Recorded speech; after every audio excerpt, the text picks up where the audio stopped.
Quero estudar com vocês uma porção da expressão bíblica de Paulo escrevendo aos Romanos, capítulo 12. Nessas últimas semanas nós estamos estudando sobre o Espírito Santo, a doutrina do Espírito Santo. E hoje então nós estudaremos a respeito do devido uso dos dons espirituais. Esse é o nosso tema, o devido uso dos dons espirituais. Então eu estou em Romanos capítulo 12, eu leio a partir do verso 3 até o verso de número 8, tá bom? E você pode aí na sua casa abrir o texto bíblico e me acompanhar nessa leitura, tá bom?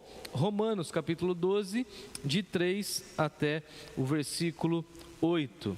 Diz assim o texto sagrado: porque pela graça que me foi dada, digo a cada um dentre vós, que não pense de si mesmo além do que convém. Antes, pense com moderação, segundo a medida da fé que Deus repartiu a cada um. Porque assim como num só corpo temos muitos membros, mas nem todos os membros têm a mesma função, assim também nós, conquanto muitos, somos um só corpo em Cristo e membros uns dos outros. Tendo, porém, diferentes dons, segundo a graça que nos foi dada, se profecia, seja segundo a proporção da fé. Se ministério, dediquemo-nos ao ministério. Ou aquele que ensina, esmere-se no fazê-lo. Ou aquele que exorta, faça com dedicação. Aquele que contribui, com liberalidade. Aquele que preside, com diligência. Quem exerce misericórdia, com alegria. Vamos orar? Pai Santo, Pai Justo, diante do Senhor, a nossa oração mais uma vez é que o Senhor fale ao nosso coração, renove a nossa mente por meio da exposição da Tua Palavra. Nos ensine, ó Deus, a viver debaixo da autoridade do Seu Espírito e usarmos os dons da maneira adequada conforme o Senhor já nos prescreveu na Tua Palavra. Em Jesus nós oramos. Amém. Amém. Queridos irmãos e irmãs, aqui Paulo está falando mais uma vez dentro dessa perspectiva, como nós já estudamos no texto de Efésios e agora nós estamos no texto de Romanos, em que Paulo tem essa visão clara e absoluta de que a igreja é, sim, o corpo de Cristo Jesus. Ele fala isso aí no versículo 5. Ele coloca essa realidade de que todos nós, ou seja, toda a igreja compõe um só corpo, então nós não temos vários corpos, não, nós temos um só corpo, mas nós somos vários membros. Então a realidade de Paulo é o seguinte: todos nós fomos agregados à igreja, todos nós fomos alcançados pela graça de Deus, todos nós fomos trazidos até a presença de Deus, e assim então nós somos servos do Senhor, filhos e filhas de Deus, e agora somos parte do corpo. Então nós agora estamos integrados dentro do corpo de Cristo, mas precisamos ter o entendimento de que nós fazemos parte de um corpo, ou seja, de um todo. No entanto, nós individualmente somos membros, e essa é a realidade que Paulo coloca aí no versículo 4 e versículo 5. Ele fala o seguinte: porque assim como num só corpo temos muitos membros, então ele vai mostrar essa realidade do corpo e usar a figura do corpo humano para falar a respeito de algo tão espiritual, tão profundo, que é a relação da igreja. Então, o que é a igreja senão o corpo de Cristo Jesus? Em outros contextos, como nós estudamos algumas semanas atrás, o texto de Efésios, Paulo vai trabalhar que a cabeça é Cristo Jesus e nós formamos o corpo. Então isso é a igreja. O que é a igreja? Igreja é o corpo de Cristo, é o ajuntamento desses membros que compõem o corpo. E aí Paulo então, usando essa linguagem, vai falar para nós que um corpo, ele é a sua totalidade, mas a sua totalidade depende de cada parte, na expressão de Paulo, de cada membro. Então os membros do corpo é que fazem com que o corpo, de uma maneira total, cumpra a sua função. E aí Paulo coloca essa realidade de que nós temos um papel a exercer dentro do corpo. Então nós, às vezes, temos a ideia de que quando nós subtraímos os nossos dons em relação à igreja local, a igreja local não sentirá falta desse dom. E basicamente Paulo vai combater isso. Outras pessoas pensam assim: não, eu vou me distanciar da igreja, ou eu não vou me envolver, ou eu não sei qual é o meu dom, então eu vou ficar na minha, vou ficar quietinho. O que Paulo está colocando é o seguinte: todos nós somos membros e cada membro tem a sua funcionalidade no corpo.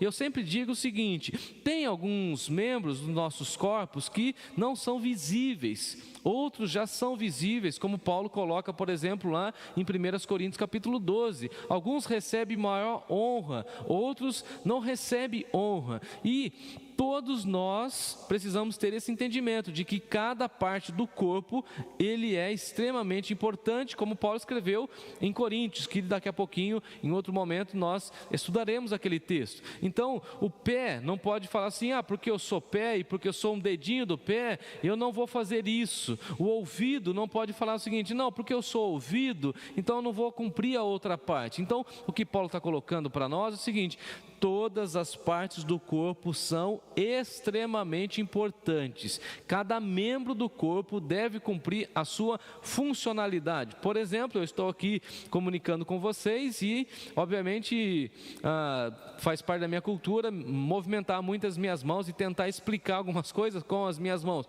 Então, os irmãos estão vendo esses membros. No entanto, outros membros do meu corpo estão escondidos. Ninguém está vendo, por exemplo, o meu fígado trabalhando nessa hora. Ninguém está vendo o meu pâncreas funcionando nessa hora. Ninguém está vendo o baço funcionando nessa hora, mas são órgãos, são membros desse meu corpo que estão em pleno funcionamento. Então o que Paulo está colocando é o seguinte: dentro dessa ideia de corpo, nós precisamos entender que todos, é isso mesmo, todos os membros são importantes. Alguns membros têm maior visibilidade e outros membros não têm visibilidade quase que nenhuma. No entanto, todos eles são importantes para o funcionamento do corpo.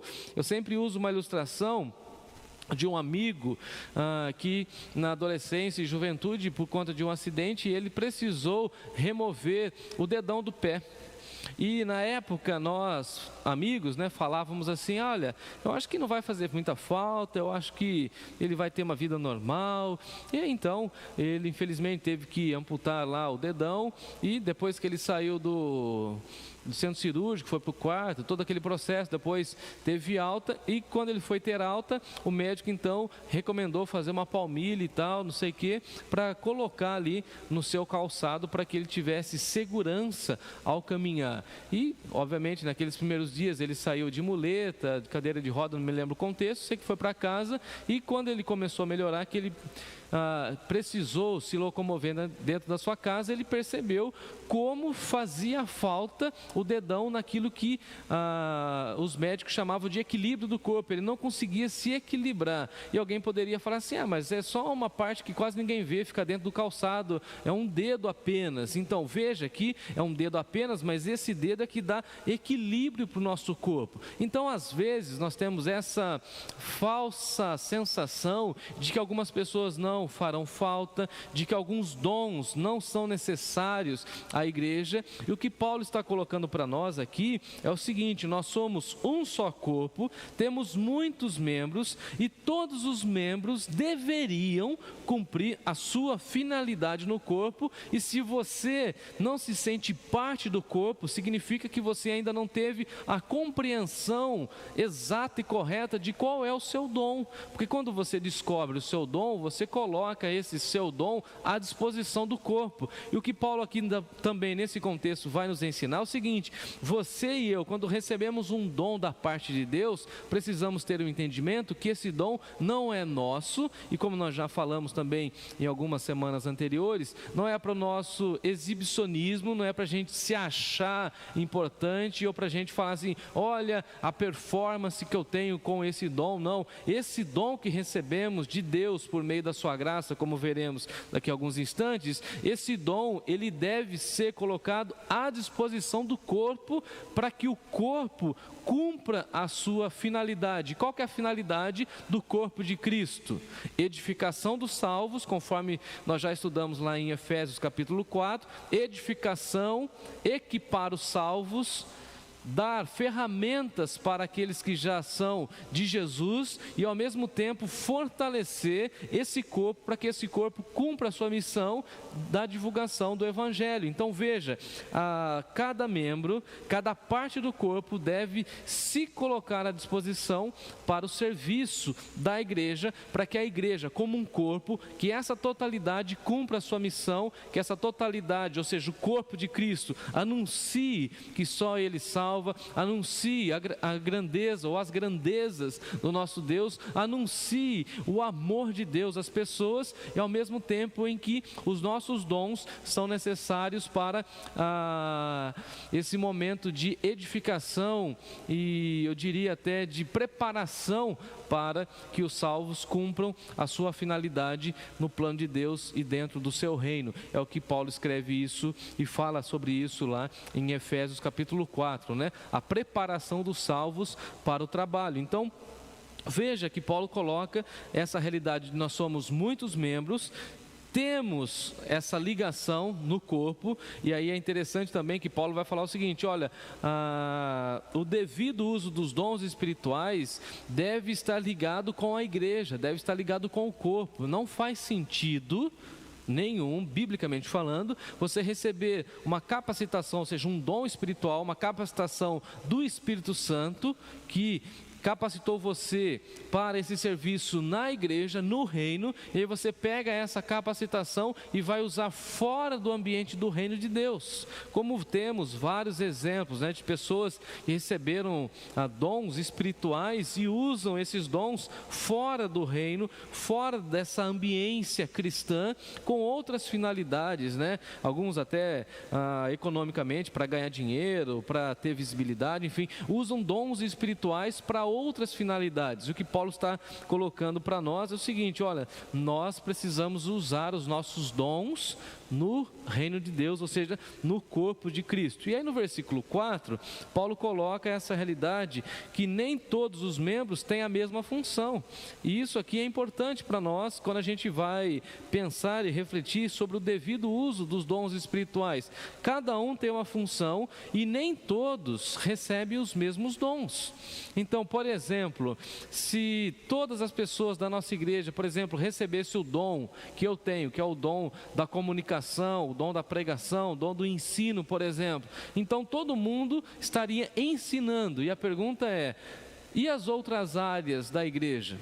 Então é óbvio que o Espírito Santo, que conhece as igrejas de Deus, juntamente com Jesus, vai conceder à igreja os dons que aquela igreja precisa, que aquela igreja necessita. E é por isso que nós temos orado pedindo que Deus traga a igreja, que Deus mova as pessoas à igreja de acordo com a necessidade da nossa igreja. É claro que na nossa concepção e na nossa visão humana nós temos algumas carências, algumas áreas em que nós precisamos de pessoas que sejam despertadas pelo Espírito Santo para nos ajudar em determinadas áreas, mas é o Espírito Santo que já concedeu dons às pessoas, que vai trazer as pessoas que nós precisamos para o nosso convívio, e essas pessoas chegando em nossa igreja, chegam para somar, para unir os seus dons com os dons que nós já temos, para que esse corpo chamado Igreja Batista Nova Canaã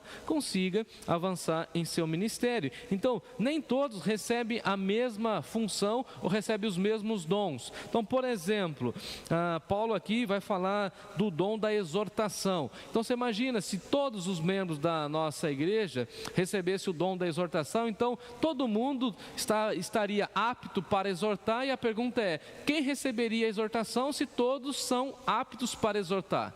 Então veja que é importante a pessoa que tem o dom da exortação, é importante a pessoa que tem o dom da contribuição, e aí Paulo vai falando que nós não recebemos pessoalmente, né, todos os dons, e que aquilo que falta em mim, o Espírito Santo já deu para a vida do outro. E isso é importante, porque isso nos faz pensar na igreja como essa comunidade onde eu vou na direção do outro para abençoá-lo, para edificá-lo, e esse outro vem na minha direção para me ajudar e para me equipar naquilo que eu estou com carência, com dificuldade. E aqui Paulo vai falar o seguinte: tem algumas pessoas que têm o dom da misericórdia, que têm o dom de exercer esse ministério da misericórdia, de estender a mão, de sentir a dor do outro. E como é importante pessoas com esse dom na nossa igreja, pessoas que têm essa capacidade de ver o sofrimento alheio e de ajudar as pessoas. Como é importante uma pessoa completamente comprometida com o reino de Deus, que recebe o dom da contribuição, que ela não quer reter os valores, mas ela quer abençoar a igreja, ela quer contribuir, ela faz questão de manifestar a sua generosidade. Isso é um dom de Deus, pessoas generosas que vão contribuindo para que outras pessoas recebam as questões que tanto necessitam. Paulo aqui coloca, por exemplo, o dom da presidência, né? Aquele que preside, aquele que governa. Você imagina, amados irmãos e irmãs, se a nossa igreja não tivesse esse dom, se na nossa igreja não tivéssemos pessoas com o dom da presidência, o que seria da nossa igreja? O que seria das nossas finanças? O que seria dos nossos documentos sem a secretaria que vai presidindo os nossos documentos? O que seria da gestão administrativa da igreja sem pessoas para presidir, sem pessoas para liderar? O que seria do ministério, por exemplo, infantil, ministério do ensino, ministério das mulheres, por exemplo, sem uma pessoa para presidir, para liderar, para chamar a atenção e conduzir o processo? O que seria da nossa recepção, por exemplo, sem uma liderança? Então, são pessoas chamadas por Deus, capacitadas, e que devem usar esses dons para presidir. E aí Paulo fala: aquele que preside deve presidir com diligência, ou seja, com zelo, com cuidado, deve ser um exemplo. E aí Paulo então vai colocando essa realidade aí no versículo 5, que nós somos um só corpo e membros uns dos outros. E se nós somos membros uns dos outros, precisamos ficar colados uns nos outros, aquilo que nós chamamos de comunhão. Não faz sentido você e eu recebemos um dom espiritual da parte de Deus e não queremos usar esse dom na igreja, ou não queremos ficar em comunhão com a igreja. O que Paulo está colocando é que nós somos membros uns dos outros. Versículo 6, ele diz assim: tendo, porém, diferentes dons segundo a graça. Isso aqui é importante nós reforçarmos, como eu já disse lá no início. Um dom espiritual, ele é um carisma, né? A expressão grega traz esse sentido. Dom é graça de Deus, dom é um carisma de Deus, um presente de Deus. E aí Paulo coloca essa realidade. Nós temos diferentes dons, ou seja, recebemos diferentes presentes da parte de Deus, e tudo isso segundo a graça. Então o que Paulo está reforçando é o seguinte: nós precisamos ter um entendimento espiritual dos dons. Dons não são almejados e nem conquistados pelos méritos humanos, à semelhança da nossa salvação. Nós somos salvos pela graça de Deus, e uma vez salvos pela graça de Deus, o próprio Espírito Santo de Deus concede a nós, segundo a proporção da sua graça, um dom espiritual, essa capacitação espiritual para realizarmos uma obra específica no seu reino. Então ninguém pode se gabar no reino de Deus falando o seguinte: olha, eu mereço esse dom, eu conquistei esse dom. O que Paulo está colocando para nós é o seguinte: todos nós recebemos os dons como presente de Deus, segundo a proporção da graça que nos foi dada, ou seja, dom é presente. Então, se a gente não tem essa compreensão de que o dom espiritual é um presente de Deus, nós ainda não compreendemos, eu diria até mesmo a própria salvação. Porque tem muita gente que fala assim: não, eu mereço isso, mereço aquilo. Não, a gente não merece nada. E a salvação é presente de Deus. E uma vez salvo, você vai receber o dom espiritual. E esse dom espiritual também é manifestação da graça. Isso Paulo começa falando lá no versículo 3, inclusive. Olha que ele diz: porque pela graça que me foi dada, Digo a cada um de vós que não pense de si mesmo. Então, veja, a salvação já é um presente. E se você já recebeu a salvação como um presente, você não pode ficar pensando de si mesmo além do que convém. Você não pode achar que você é uma ilha que você pode viver sem outras pessoas. Você não pode achar que uma vez salvo, você pode agora se reservar do mundo, por exemplo, e ter uma vida completamente isolada. Você não pode ter esse pensamento. Você tem que pensar a seu respeito com moderação, porque você foi salvo pela graça, segundo a medida da fé que Deus repartiu a cada um. Então Deus nos salvou e Deus nos deu um dom e Deus repartiu a cada um. E isso deve nos levar ao princípio da gratidão. Então, quando a gente olha, por exemplo, para a igreja, a gente deveria falar o seguinte: olha, os dons que o Espírito Santo deu à igreja, foi Ele mesmo que repartiu, foi Ele mesmo que concedeu. E aí nós caímos naquela ideia de que Deus é justo e de que Deus é fiel, porque é Ele mesmo que reparte. Quando as pessoas vão repartir algumas coisas, as pessoas às vezes manifestam injustiça. Eu me lembro, por exemplo, quando criança, quando nós ficávamos na fila da merenda na escola, a gente sempre ficava reclamando e falando, né? Criando aquela suposição de que a merendeira tinha preferência para um ou para outro, né? Que dava uma concha com a refeição, a merenda, maior para um e para outro, né? Que ela estava ali repartindo naquele caldeirão e na nossa visão, né, de criança e até na infantilidade, olha, aquela merendeira deu mais comida para esse, para aquele, ela não repartiu direito, né? Ou quando a mãe ia cortar um pão, alguma coisa ali na mesa, e o irmão fica brigando com o outro, né? Fala, não, a mãe deu para você um pedaço maior, não repartiu direito, vamos cortar. Tem até alguns memes, né, que o pessoal fica entre irmãos assim, medindo o lanche, se foi cortado na maneira exata, correta. E aí Paulo está dizendo para nós o seguinte: olha, o Espírito Santo de Deus repartiu a cada um. Então o Espírito de Deus deu a cada um um dom específico. Então nós precisamos entender que isso é manifestação da graça de Deus. E isso também, amados irmãos e irmãs, deveria tirar de nós aquela ideia errônea de competição, ou aquela ideia de ficar desejando, almejando o dom que uma outra pessoa recebeu.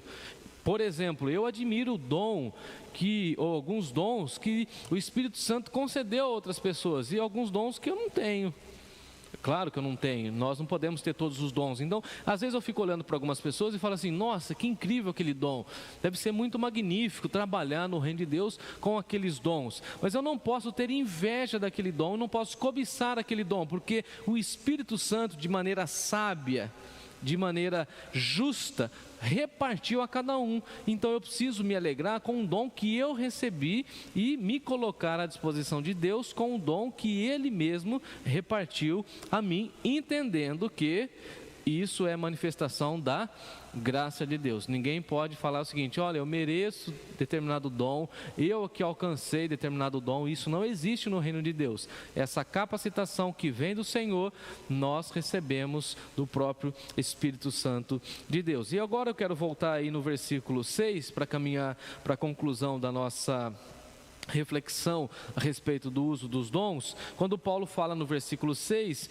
que nós recebemos, de acordo com a graça de Deus, diferentes dons segundo a proporção da graça que nos foi dada, mais uma vez, e aí ratificando que nós recebemos de acordo com a manifestação da graça. E aí Paulo vai elencar, Paulo aqui vai fazer uma lista. Eu quero passar com vocês nesses últimos minutos que eu tenho, essa lista com vocês. E aí Paulo coloca em primeiro lugar a questão da profecia. E como nós já falamos em outros contextos, profecia aqui não tem aquela proposta da profecia do Antigo Testamento como uma profecia de um oráculo, de algo que vai acontecer, naquela proposta de um profeta que prevê o futuro, não nesse sentido, mas a profecia aqui no sentido de proclamação da mensagem de Deus. E assim como no Antigo Testamento os profetas diziam assim: assim diz o Senhor, e começavam a falar aquilo que Deus tinha revelado para eles, hoje nós não podemos chegar diante das pessoas, diante da igreja e falar assim: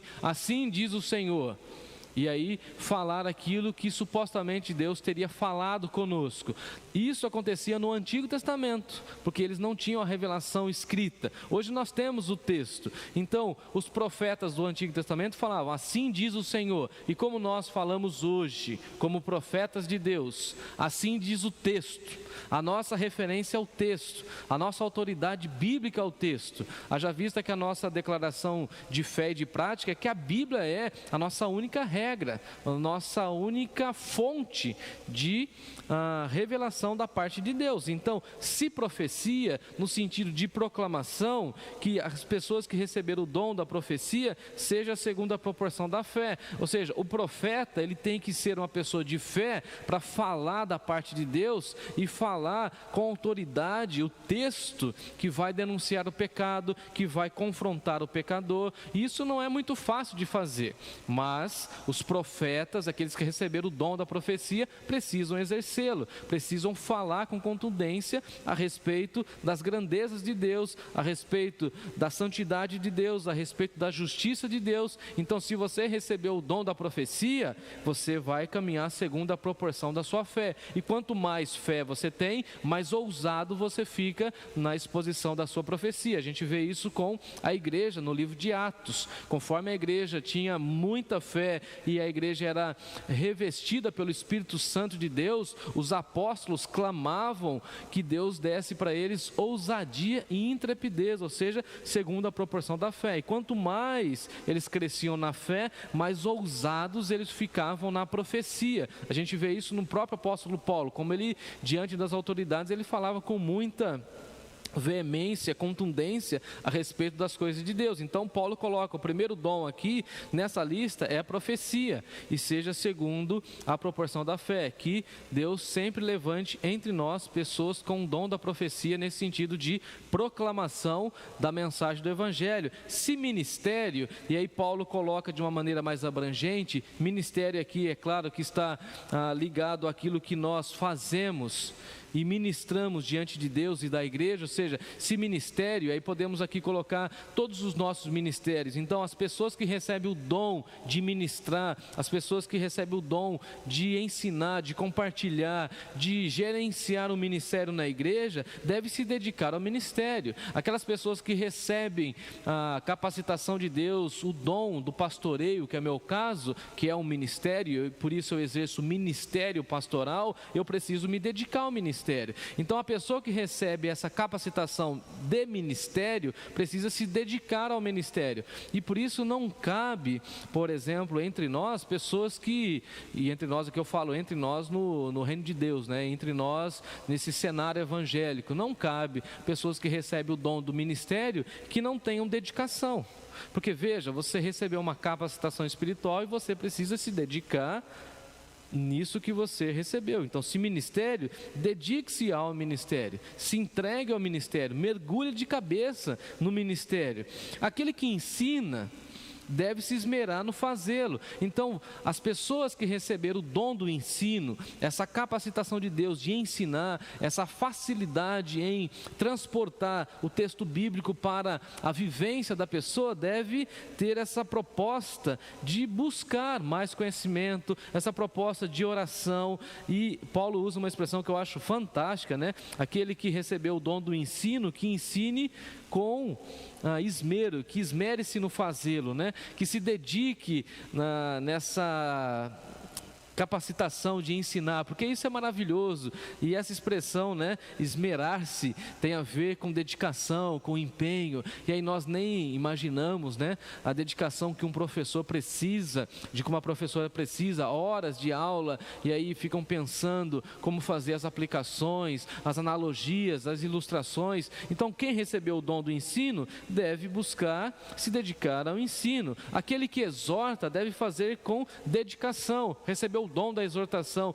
de chegar numa outra pessoa, de exortar a outra pessoa. Às vezes nós pensamos que exortação é simplesmente uma dura ou chamar a atenção, mas exortação, e aí você vai lembrar-se de Barnabé, né, que também era considerado o pai da exortação, exortação no sentido de encorajamento também.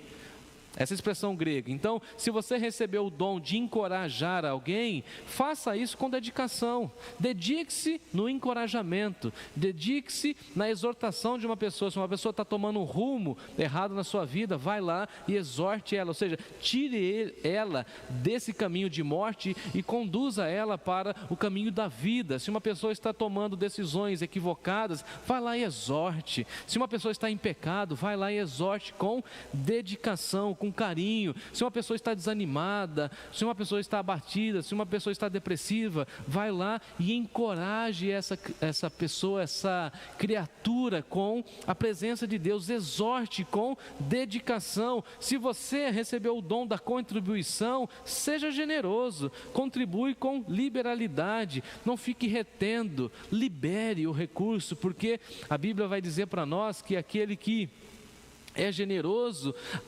Deus prospera, Deus cuida, Deus renova, Deus aumenta. Então, aquele que tem o dom da contribuição, não fica fazendo cálculos, é uma pessoa extremamente liberal.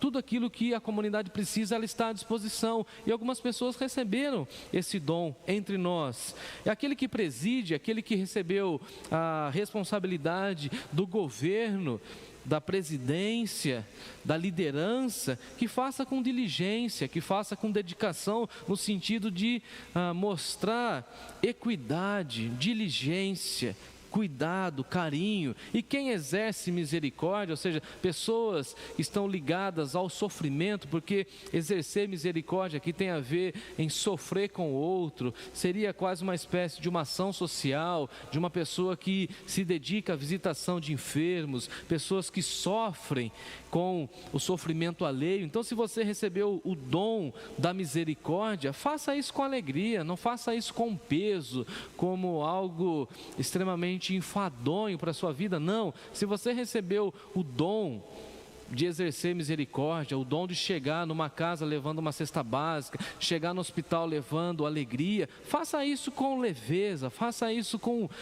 alegria, que o próprio Paulo diz. Então, amados irmãos, caminhando para o final, é isso que Paulo está colocando para nós. Então, o devido uso dos dons espirituais é o seguinte: nós recebemos um dom e precisamos colocar esse dom à disposição de Deus na igreja, ou seja, no corpo de Deus, fazendo com que esse corpo tenha um melhor funcionamento. E esse corpo, essa totalidade funcionando bem, essa totalidade vai ouvir a cabeça, que é Cristo Jesus, e vai então cumprir a sua finalidade. Lembrando que todos nós somos diferentes, todos nós recebemos dons diferentes, mas unimos os nossos dons mutuamente, nessa capacitação mútua, nesse encorajamento mútuo, para que o corpo, para que a igreja cumpra a sua funcionalidade e a sua finalidade.